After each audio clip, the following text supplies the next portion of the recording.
สบายดีเอามาเบิ่งอีกจักสูตร2สูตร3สูตรไปเนาะเฮาสิมารวมข้อมูลหลายคอลัมน์เนาะมี3คอลัมน์มีชื่อมีคำนำหน้าชื่อนามสกุลเนาะแล้วก็เฮาสิมารวมอยู่คอลัมน์เดียวเนาะชื่อนามสกุลเนาะเอาคำนำหน้าชื่อนามด้วยฟังก์ชันคอนเคคอนเคติเนสเนาะคอนเคตินัสทีเน็ตนะเป็นภาษาเนาะอ่านกะสำนี้เลยเนาะเอาสิใส่ได้แน่ไหนเนาะเอาสิเบิ่งจักประมาณ2-3สูตรเลยเนาะเอาใส่เลยแล้วเนาะคอนเคติเนสเนาะคอนเคติเนสแล้วก็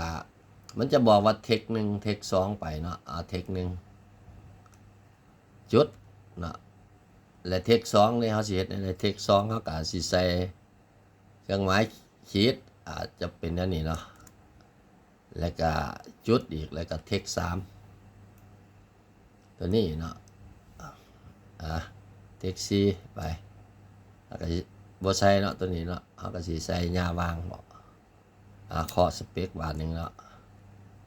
แล้วก็จุดแล้วก็เทค5เนาะเทค5เทค6เทค7เทคหยังไปพุ่นแหละเฮาสิรวมเข้ากันเนาะเห็นบ่เวลานี่เฮาได้แน่นี่เนาะมันสิเป็นสตริงเนาะมันสิออกให้เฮาแน่นี่เลยเนาะเอามา copy ทำลายสูตรเนาะ copy แล้ว paste value เนาะสิได้แน่นี่เนาะตัวนี้มันเป็นเวอร์ชั่นใหม่เนาะคันเสร็จมันสิออกแต่ตัวเดียวเลยเฮาก็ copy ลงมาเนาะก็คือกันเนาะบัดนี้เฮาสิเบิ่งฟอร์มูลาเทคเนาะว่าสูตรมันเขียนได้เลยเนาะเฮาสิเอาสูตรมันออกมาให้เบิ่งเนาะโดยใช้ฟอร์มูลาเทคเนาะโอ้เฮาไป copy paste value เลยเนาะองค์นึงนี่เนาะเอาอันดูก่อนเอาสูตรมันไว้ก่อนเนาะแล้วเฮาจึงไป paste value เนาะแล้วตัวนี้ก็ paste value เนาะทับเก่ากับตัวนี้เนาะบ่แม่นฟอร์มูลาเทคเนาะมันฮอดผิดเลยเนาะฟอร์มูลาเทคสูตรไว้ก่อน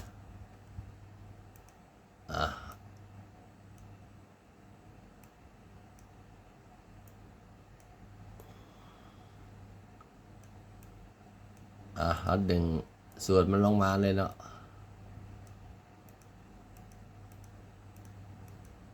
โอ้ตัวนี้มันอะไรเนาะเขาจะใส่คอนโทรลอินเตอร์เอาซะ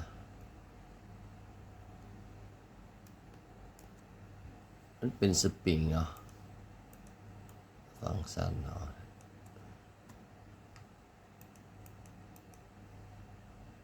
บ่เป็นอย่างเนาะ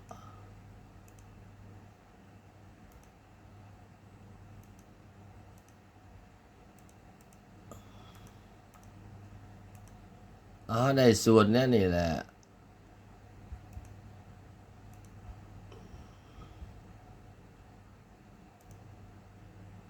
โอ้มันเป็นยังไงเท่ากับคอนเฮ็ดเป็นเบิ่งให้เนาะ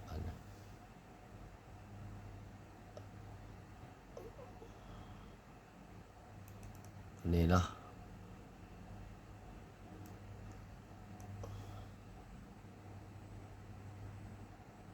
จุดเอาสิเอาตัวนี้คอสเปกเนาะแล้วก็แน่นี่ก็ได้เนาะแล้วก็บ่เป็นหยังคือกันเนาะใส่กับบ่ใส่แล้วก็ตัวนี้เคาะยาววางแล้วก็ตัวนี้เนาะตัวนี้มันเป็นสปริงเนาะเพราะว่ามันเห็นเนาะบ่เป็นหยังเนาะและตัวนี้เนี่ยมันคือกันเนาะสิดึงลงมามันเฮ็ดได้2แบบเนาะตัวนี้ก็สิเท่ากับตัวนี้เนาะเฮ็ดให้มันคือกับตัวเทิงเนาะเท่ากับตัวนี้เสื่อมให้เฮ็ดวิธีใดก็ได้เนาะใส่สูตรใดก็ได้เสื่อมให้ตัวนี้เนาะแล้วก็เสื่อมให้ ตัวนี้เนาะเขาดึงสูตรลงมาเลยเนาะฟอร์มูลาเทคเนาะโอ้ยลงไปลึกเห็นบ่เฮ็ดสูตรให้เบิ่งแล้วฟอร์มูลาเทคอันนี้เป็นวิธีเสื่อมเขาเอิ้นว่าเอาแต่ละคอลัมน์มารวมใส่คอลัมน์เดียวเนาะขอความแต่ละคอลัมน์เนี่ยมารวมใส่คอลัมน์เดียว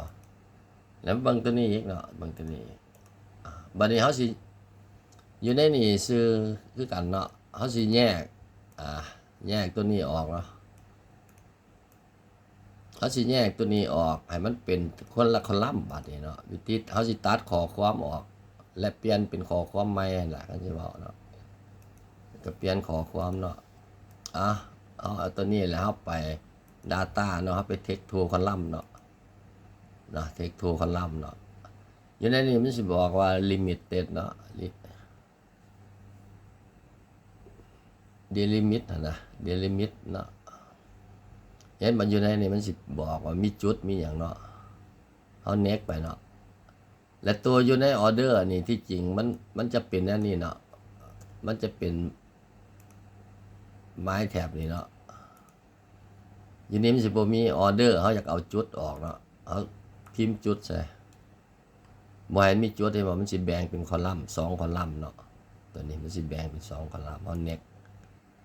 แต่เป็น3เป็น2คอลัมน์นั่นแหละเน็กแล้วเขาก็ฟิตเนาะ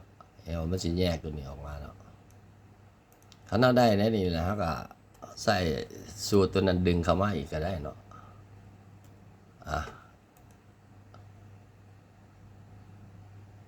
อย่างนี้เนาะก็ท้าเอาเนาะ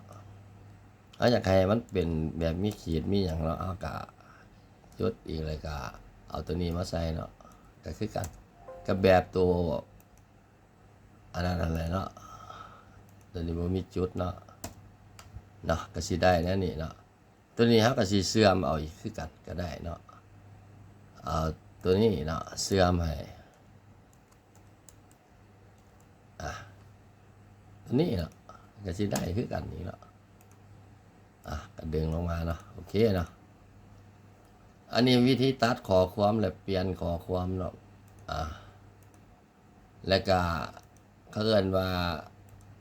เอาข้อความแต่ละคอลัมน์หลายคอลัมน์นี่นะมันรวมใส่คอลัมน์เดียวเนาะก็ได้เนาะโอเควิวหน้าหาแนวมาให้เบิ่งอีกเนาะโอเค